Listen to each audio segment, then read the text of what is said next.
नमस्कार दोस्तों, तो एक और वीडियो में आप सभी का स्वागत है। और आज की वीडियो में हम बात करने वाले हैं रांची में निकली हुई एक और वैकेंसी के बारे में। जी हाँ दोस्तों, कार्यालय उपायुक्त सह जिला दंडाधिकारी रांची में एक और नई वैकेंसी आ गई है और इस वीडियो में हम लोग इसी के बारे में बात करने वाले हैं। तो अगर आप इस चैनल पर नए हैं तो चैनल को सब्सक्राइब कर लीजिए और पेज को फॉलो कर लीजिए।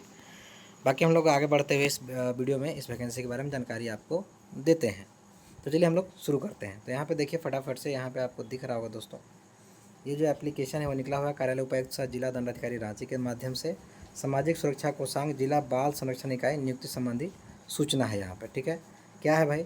तो केंद्र प्रायोजित मिशन वात्सल्य योजना अंतर्गत जिले में किशोर न्याय बालकों, मतलब किशोर जो बालकों के देखरेख के संरक्षण के लिए बात हो रही है, अधिनियम 2015 में झारखंड किशोर न्याय नियम 2017 में वर्णित प्रावधानों का प्रभावी क्रियान्वयन हेतु जिला स्तर पर रिक्त पदों पर संविदा के आधार पर नियुक्ति हेतु आवेदन पत्र आमंत्रित की जाती है। सीधे सीधे बात है, कॉन्ट्रैक्ट बेसिस नौकरी है दोस्तों। और क्या नौकरी है वहाँ पर हम लोग देख लेते हैं। तो पद का नाम है संरक्षण पदाधिकारी गैर संस्थागत देखरेख। ठीक है, पदों की संख्या 1 और जो एज लिमिट है वो 30 साल से 45 साल तक होनी चाहिए। मतलब मिनिमम 30 साल होनी चाहिए और अधिकतम 45 साल होनी चाहिए। और आपको पारिश्रमिक कितना मिलने वाला है? तो मात्र 27,804 रुपये। शर्म भी नहीं आती इन लोगों को वैकेंसी निकालते समय, जब इतनी कम सैलरी में ये लोगों को रखने के लिए खोजते हैं। लेकिन क्या ही किया जाए, बेरोज़गारी इतनी चरम सीमा पे है तो लोग इसको भी भरने में पीछे नहीं हटेंगे। और आप लोग भी जो भी एलिजिबल है भर ही दीजिएगा। बाकी जो जयपाल सिंह मुंडा स्टेडियम में आपका जो आंदोलन चल रहा है हमारे साथियों के द्वारा, झारखंड पब्लिक सर्विस कमीशन और झारखंड जो एसएससी जेएसएससी है उसके अगेंस्ट, तो उसमें भी भाग लेते रहिए और सपोर्ट करिए जितना हो सके। आगे बढ़ते हैं हम लोग। शैक्षणिक योग्यता इसमें अगर देखेंगे तो किसी मान्यता प्राप्त विश्वविद्यालय से सामाजिक कार्य, समाज शास्त्र, बाल विकास, मानवाधिकार और लोक प्रशासन, मनोविज्ञान, मनोचिकित्सा, कानून, सार्वजनिक स्वास्थ्य, सामुदायिक संसाधन प्रबंधन में स्नातकोत्तर, मतलब कम से कम पीजी की ही डिग्री चाहिए। ठीक है, और अगर नहीं तो फिर सामाजिक कार्य, समाजशास्त्र, बाल विकास, मानवाधिकार, लोक प्रशासन, मनोविज्ञान, मनोचिकित्सा, कानून, सार्वजनिक स्वास्थ्य, सामुदायिक संसाधन प्रबंधन में स्नातक के साथ साथ महिला एवं बाल विकास, समाज कल्याण के क्षेत्र में परियोजना तैयार करने, लागू करने, निगरानी एवं पर्यवेक्षण के कार्य में 2 वर्ष का अनुभव। या तो वो पीजी का डिग्री दीजिए या फिर 1-2 साल का एक्सपीरियंस दीजिए, इन सब कामों में से किसी में। उसके अलावा आपको कंप्यूटर चलाने भी आना चाहिए। ठीक है, हालांकि कार्य के अनुभव को प्राथमिकता दिया जाएगा, कंप्यूटर वाले को सेकेंडरी माना जाएगा। तो ये आपको क्वालिफिकेशन चाहिए इस वैकेंसी को भरने के लिए। उसके बाद दूसरा जो है आपका आंकड़ा विश्लेषक, डेटा एनालिस्ट का वैकेंसी है ये। इसमें भी एक पोस्ट है, न्यूनतम उम्र 30 साल, अधिकतम 45 साल। आपको सैलरी मात्र 18,536 रुपये मिलेगी। और फिर कहते हैं कि जो आपके डेटा ऑपरेटर होते हैं, डेटा एनालिस्ट होते हैं, वो करप्ट होते हैं। अरे भाई, तुम इतनी कम सैलरी दोगे तो वो करेगा क्या? उससे आप मतलब 12-12 घंटे 10-10 घंटे काम कराओगे और 18,000 की सैलरी दोगे, वो भी कॉन्ट्रैक्ट बेसिस पे। मतलब क्या ही बोलूँ मैं। और इसके लिए आपको मिनिमम डिग्री होनी चाहिए कंप्यूटर में बीसीए, बताइए, या फिर ग्रेजुएशन होना चाहिए आपको स्टैटिक्स में, या फिर मैथमेटिक्स में, इकोनॉमिक्स में होना चाहिए, तब जा करके आप इसको भर सकते हैं। या स्नातक उत्तीर्ण, आपको ग्रेजुएट लोग भी इसको भर सकते हैं। उसके बाद कंप्यूटर की भी नॉलेज होनी चाहिए और एक्सपीरियंस अगर है तो इसमें देखिए कार्य अनुभव को प्राथमिकता। अरे भाई, लिखा ही नहीं है तुमने कार्य अनुभव के बारे में, यहाँ पे कार्य अनुभव की बात कर रहे हैं। गजब क्या हाल है यार, क्या ही बोलूँ मैं इसको। उसके बाद आगे हम लोग देखते हैं। तो जो एज लिमिट आपको रहेगा वो आपको 1/8/2025 के अनुसार रहेगा। मतलब 1/8/2025 को कट ऑफ डेट रखी गई है एज लिमिट के लिए। और आगे हम लोग देखते हैं क्या इसमें और कुछ इम्पोर्टेंट चीज़ है।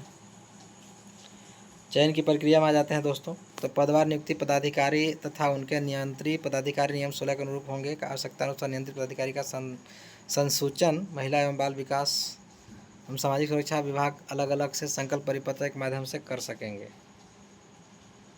क्या है भाई? प्रत्येक पद के लिए नियुक्ति पदाधिकारी के द्वारा विज्ञापन जारी कर आवेदन प्राप्त किया जाएगा। तत्पश्चात अनिवार्य एवं अतिरिक्त शैक्षणिक योग्यता के प्राप्तांक प्रतिशत को नियम में वर्णित प्रक्रिया के अनुसार अंकित करते हुए शैक्षणिक योग्यता स्कोर निकाला जाएगा तथा उसके आलोक में अभ्यर्थियों की प्रारंभिक मेधा सूची तैयार की जाएगी।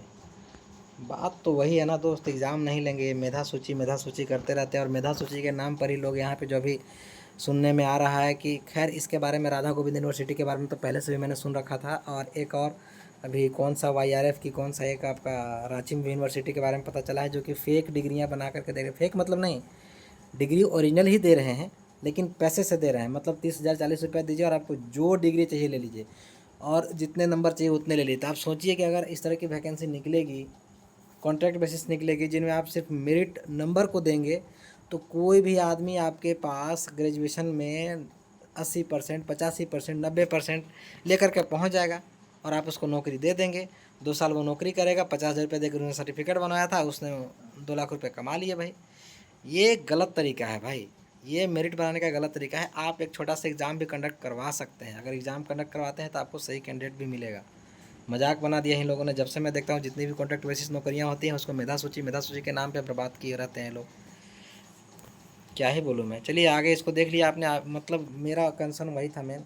उसके बाद आवेदन की प्रक्रिया पे हम लोग आ जाते हैं। तो आवेदन पत्र के साथ सभी शैक्षणिक योग्यता, जो एप्लीकेशन फॉर्म है उसके साथ आपको सभी अपनी क्वालिफिकेशन की जो डॉक्यूमेंट्स है वो, उसके बाद experience certificate, caste certificate, residence certificate, और इसके अलावा अगर आपके पास और भी कोई टेक्निकल एजुकेशन है, स्किलफुल एजुकेशन है, जैसे कंप्यूटर है, ITI है, फन्ना ढीम का जो भी है, उन सभी की जो जेरोक्स कॉपी है वो आप इसमें लगा दीजिएगा। उसके बाद इसको जो आपको भेजने की जो अंतिम तिथि है वो 22/8/2026, मतलब इसी महीने की 22 तारीख तक शाम के 5 बजे तक आप भेज सकते हैं। उसके बाद आपका एप्लीकेशन वहाँ पे विचार नहीं किया जाएगा अगर पहुँचता है तो। एक चीज़ जो आपको यहाँ पे है, इन्होंने ये नहीं लिखा है कि, अच्छा यहाँ लिखा है देखिए 9 नंबर में, जो आपका आवेदन है वो रजिस्टर्ड डाक स्पीड पोस्ट के द्वारा ही भेजा जाना चाहिए। साधारण डाक से भेजे जाने वाले एप्लीकेशन आपके रद्द कर दिए जाएंगे। और जो आपको भेजने का पता है वो यहाँ पे देखिए दिया हुआ है, यहाँ से ले करके यहाँ तक, ठीक है। आवेदन करने का पता जो है कार्यालय जिला बाल संरक्षण इकाई समाहरणालय भवन, ब्लॉक B, कमरा संख्या 111, पिन संख्या इतना।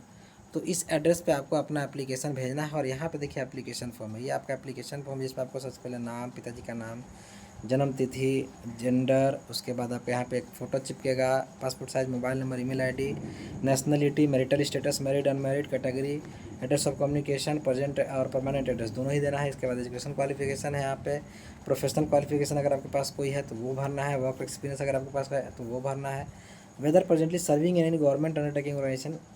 मतलब ऐसा ये लोग एप्लीकेशन बनाते हैं ना कि मतलब क्या ही बोलूँ, मतलब देख करके माथा चकराएगा और मुंह से फिर whether presently serving in any government. अरे भाई अगर वो गवर्नमेंट एम्प्लॉय रहेगा आपके पास 18,000 की कॉन्ट्रैक्ट बेसिस नौकरी करने क्यों ही आएगा कोई। लिखो, इसमें तो ये पूछने की ज़रूरत ही नहीं थी कि आप कहीं काम करते हैं या नहीं करते हैं। हाँ ये पूछते किसी ऑर्गेनाइजेशन में काम करते हैं तो अलग बात है यार, गवर्नमेंट में काम करने वाला आदमी आपके पास आएगा छोड़ करके, गजब का हाल है एकदम। इनक्लोजर दिया इन्होंने, photocopy of document, certificate, letter education qualification, मतलब सारे डॉक्यूमेंट। तो मैंने पहले बताया कि आपको ये सारा कुछ भेजना ही भेजना है। उसके साथ साथ आपको देखिए एक आइडेंटिटी कार्ड भी भेजनी है, आधार कार्ड, ड्राइविंग लाइसेंस, पैन। आधार यहाँ पे मांग रहे हैं और आधार को सरकार बोलती है कि पहचान का ये प्रमाण ही नहीं है। सोचिए क्या बताएं भाई, बहुत सारे चोचले अभी चल रहे हैं। इसीलिए मैं बोलता हूँ कि जो भी धरना प्रदर्शन हमारे जयपाल सिंह मुंडा स्टेडियम में रांची में अभी चल रहा है विद्यार्थियों का, झारखंड CGL में बोल रहा हूँ, JSSC और JPSC के अगेंस्ट, उसको सपोर्ट कीजिए। पूरे राज्य से बच्चे पहुँचिए वहाँ पे और अपना सपोर्ट दिखाइए वहाँ पे। जितनी ज़्यादा संख्या होगी वहाँ पे उतना ज़्यादा सामर्थ्य बढ़ेगा लोगों का और उतनी ज़्यादा आंदोलन को बल मिलेगा। तो ये सब जो हो रहा है ना, ये जो इनको एप्लीकेशन निकालने भी नहीं आता है लोगों को और ये निकाल देते हैं, तो वो सब चीज़ें भी आपको वहाँ पे देखने को मिलेंगी। इसकी भी बात आप लोग कर सकते हैं, वहाँ पे रख सकते हैं कि जब ये फॉर्म निकालते हैं तो इस तरह का फॉर्म क्यों निकालते हैं। बाकी यही थी इस वैकेंसी के बारे में जानकारी, और अपना सपोर्ट बनाए रखिए। और वीडियो अच्छी लगे तो लाइक एंड शेयर करिए, कमेंट करिए अगर आपको कुछ भी डाउट होता है तो। एंड चैनल पे बने रहिए, चैनल को सब्सक्राइब कीजिए और पेज को फॉलो कीजिए। थैंक यू, जय हिंद दोस्तों।